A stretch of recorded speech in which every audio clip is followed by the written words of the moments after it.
ਚੱਲ ਓਏ ਥੱਲੇ ਉਤਰ, ਨਰਮਾ ਚੱਕ ਕੇ ਲਿਆਉਣਾ ਮੈਂ। भाई मैं आप नाल जाऊंगा। ਤੂੰ ਖੇਤ ਕੀ ਕਰਨਾ ਹੈ? ਪੜ ਜਾ ਕੇ, ਇਹ ਕਿੱਤਾ ਤਾਂ ਕਦੋਂ ਮਰਜ਼ੀ ਕਰ ਲਈ। मैं कह रहा डीसी लग रहा भाई पढ़ के।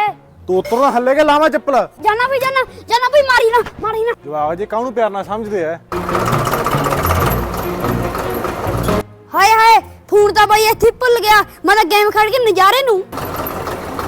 ਓਹੋ ਫੋਨ ਤਾਂ ਘਰ ਹੀ ਰਹਿ ਗਿਆ, ਹੁਣ ਕੀ ਕਰਾਂ। ਓ ਛੋਟੇ ਹੋ ਰਿਹਾ, हाँ भाई ਐਂ ਕਰ ਕਰ ਫੋਨ ਲਿਆ ਕੇ ਦੇ ਮੇਰਾ ਛੇਤੀ। ठीक है भाई लिया। ओए हरजीत भाई ने फोन मंगाया। अच्छा के चल फड़ाए होने हैं। ਲੈ ਫੜਾ ਉਰੇ।